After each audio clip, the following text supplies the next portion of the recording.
Hello guys, so before we move on to our vlog, we're just gonna do a quick haul of what SheGlam sent us for today. We can try some of the items that I received today. So this one comes in a really nice packaging. Jigsaw shadow palette. It's sealed, so we're gonna open this later. I feel like the quality of the makeup and the packaging is really nice. This is the eyeshadow palette. I had this before. There you go. The Care Bears Cuddle Time Blush. Look at that. Perfect gift as well. Oh, such a nice color. It's pink. Also, they have this, the powder puff. It's really nice. Okay, so they have the pressed powder, and this is the loose powder.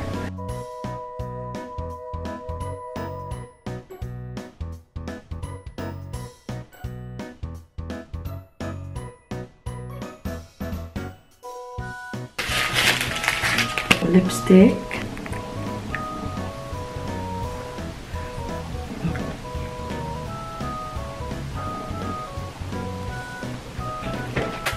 Also we have, oh, nice. So ganyan siya, guys. They package really well. Flush lip and cheek tint. Oh, I love this. Cheek tint.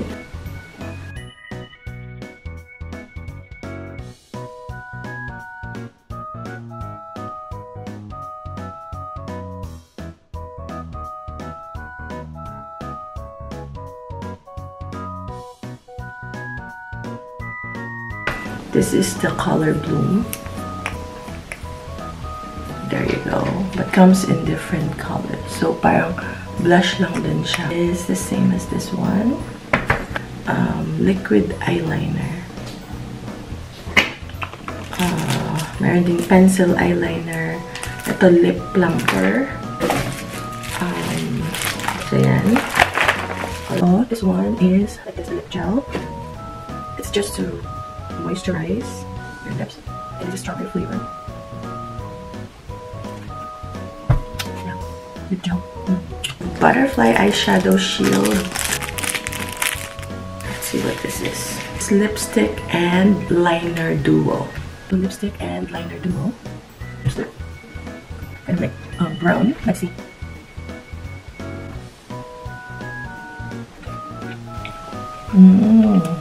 Color Bloom liquid blush in different tones. Yan yung different color. Ito naman yung napili ko last time. I won't know about SheGlam if they didn't contact me. And I can tell with the quality of the makeup for the price. Definitely check it out. I'll link it in the description box below. The prices are very affordable. They make it affordable for everyone. And the quality is really good. I have a skin allergy, so I don't try a lot of makeups. But I've noticed that with SheGlam, I don't break out. I don't have the itchy bumps, which I usually get. So far, I don't get that yet. Hopefully not. But I don't try all of their products at once. Like today, these are like 30 items. I only tried like 3 or 4 items. I thank SheGlam for giving me this opportunity to try their products, and I'm really happy about that.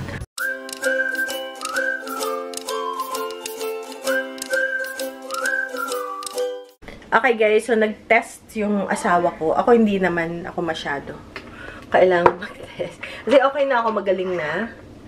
Ano lang, mga ilang araw lang. So para make sure, kasi asawa ko medyo nagtagal yung kanyang sip-on at congestion, ano. So negative naman. Just to make sure na ano tayo. So, nag-test. Okay naman. Tsaka ano na siya, okay na, maigi na. Yung pakiramdam niya ngayon. Everyday, gumaganda. So, kaya nagluto ako ng nilagang manok para kina mother and father. Gusto ni mami, adobo. Kaya lang, naluto ko na. Yung nakalaga na. Sabi ko, next time na lang ulit yung adobo. So, gusto nila, or ni mother, siguro ni father na rin kasi mahirap pag tsaka gusto nila yung malambot na malambot, yung parang natutunaw na siya sa lambot. Ayan. Ganyan lang kaliliit kahit adobo. Tapos nasama ko rin syempre yung buto. Ayan o, yung buto. Meron pa rin nakadikit na laman. Sobrang lambot o, nagtatagtaga na siya talaga. So, yan. And then, inuna ko muna lutuin. Ito may napa cabbage or ang tawag dito napa cabbage. Sa atin, ano yun? Pechay Bagyo yata yun. So, yan. Yun munang maputi kasi matagal yung matigas. So, yan nating maluto. And, also may patatas din kaya luto na. So, ibabalik ko na lang mamaya. So, hayaan mo natin siyang maluto. And then, pagkatapos nun, ito pa guys yung ilalagay natin. Diba ang daming padala ng kapatid ko na gulay. So, ito yung naisip kong gawin today. So, next time na yung adobo ni mother. Kasi na late na eh. Kasi kanina umaga sabi ko, Mami, magdala kayo ng manok at magluluto tayo ng adobo. Ano gusto niyo adobo? Ay, naku, hindi. Lobat. So, lobat pa. Tapos bumalik. Na-prepare ko na. Ano daw, high bat na siya. So, sabi ko, sige, ito na lang muna, nilaga. Nilaga na sinigang. And, then, sa sunod na lang. Tapos, hindi ko na natapos yung ating, di ba, may ginagawa ko ensalada. Eto, guys. Ito yung kamates na pahinugin or nahinog na. From the garden. Hindi ko na natapos tong ating cucumber salad. So, mamaya ko na siya gagawin. Hindi na ako mag-i-ensalada. Kasi na-late na eh. Na-late na ako. So, ilagay ko na lang siya dito. Diba yung nilaga, tinola. Ito ano, sinigang na nilaga na tinola. Ayun, dito lang natin ilagay. Kasi ano ako ba? Ang tawag doon, naabala ako. Meron akong, sabi ko, sige mamaya. Ay, hindi. Napuno yung camera ko. Kailangan ilipat yung mga video ko sa computer. So, nawala ako sa hulog. So, ngayon, niligay ko na. Ayan na. Nandyan na yung ating melon na para siyang sayote. O, diba? Nilaga na sinigang na manok. Ubus to, guys. Akala nyo. Sarap to. Para maging siyang sinigang. Rin to, guys. Meron din tong bawang at sibuyas. So, ano to? Nilagang manok na tinola na ngayon kasi meron parang sayote na aka sayote. Pero siya ay melon na hilaw. And, merong cabbage. And may paasim. Tapos, lagyan natin ng sinigang sa sampalok mix. Masarap to, guys. Akala niyo, tayo lang mga Pinoy. Minsan, ay, dapat ganito lang. Dapat ganito lang ang halo. Pero sa totoo lang, guys, kahit ano yan, basta nakakain, masarap, okay yan. Kasi lumaki kami, ibida ko lang. Sa probinsya, sa Batangas. Diba ang pansit bihon, paano natin ginagawa ang pansit bihon? Pansit bihon, may repolyo, may carrots, diba manok, or minsan karne. Pero sa amin, pag wala kaming pang sahog, ang aming bihon, nalagay nila is patola gayon. Ay, hindi, tabayag or upo. Upo na may konting manok. Ay, napakasarap. Especially pag luto sa uling. Sa uling or sa kahoy, napakalasa. So, yan ang ating sinigang na, ewan ko ba't ngayon yung parang kailangan na eksakto. No. Especially pag wala kayong ricados, anong gagawin natin? Kaya na ang palaya, wala kayong itlog, igisan nyo na lang sa bawang sibuyas. Pwede na yun.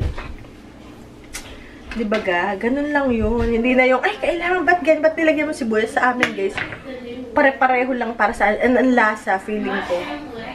Okay lang. Kaya kami, yung habang lumalaki kami, hindi kami yung mapili sa pagkain. Dagdagan pa natin. Masarap yung maasim-asim. Natin yung the rest ng ating dahon kasi malambot na yung ano. And okay lang yan kasi tumadali itong pag nainitan, nagiging parang, numinipis to. Bulky lang siyang tingnan. Pero pag nandyan yan, parang nawawala yan. Itong cabbage na to. Okay. So, yan na. O, diba? Sinigang na nilaga na tinolang manok. Na, gaya ng tinola, ang hiwa sa tinola, diba may hiwa ang tinola? Ito guys, ay to, paliitan ng manok ito. Bite size, hindi nga bite size, tidbits ang cut nito. To, depende sa kakain guys. Okay? Ayan na. Inilipat ko pa to sa malaki-laking lalagyan. And then, balik tayo.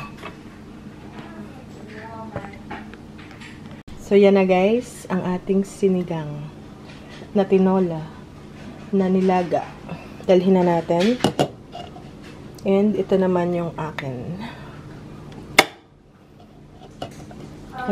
Hindi ito yung sakto na baka mahulog. Ito na lang. Kasi siya, baka mahulog sa paa. Ayan na lang. Okay na yan.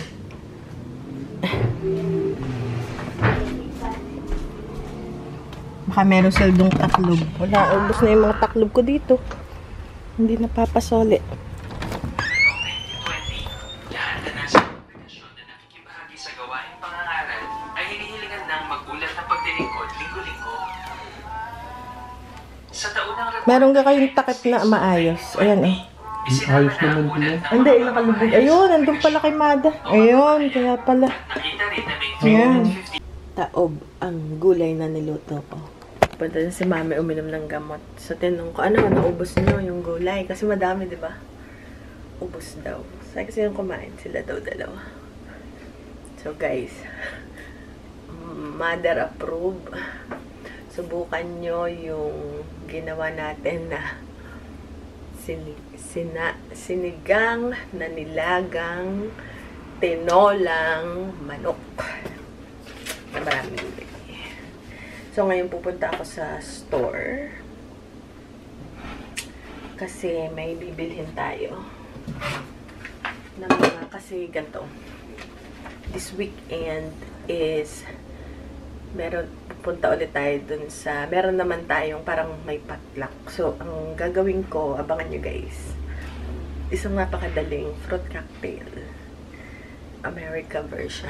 Kasi wala tayo ng mga ibang niyahalo. So, mamimili ako ng pang fruit cocktail.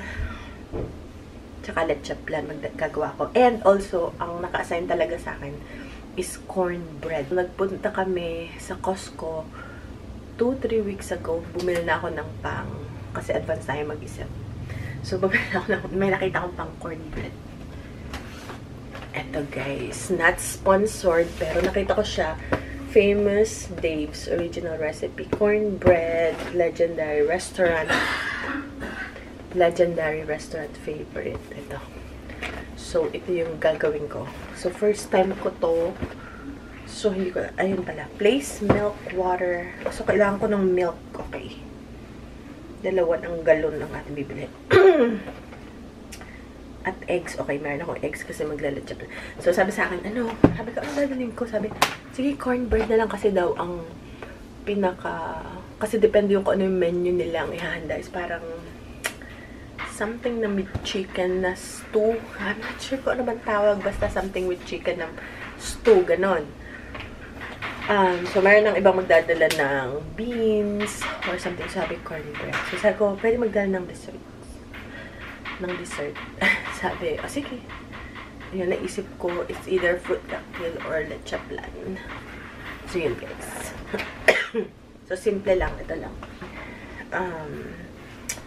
Para sigurado na may, yung mga, kasi hindi ko alam kung bukas makakapunta ako or the next day. So, ngayon ko na kukunin. Tapos, may pabili rin sa mami na grapes, Hawaiian bread, and yung buns, ng hamburger buns.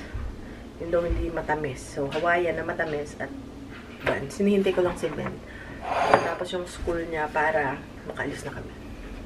Okay guys, let's go! So, $3 lang guys. $3. $3. What band? Squishy Mellows.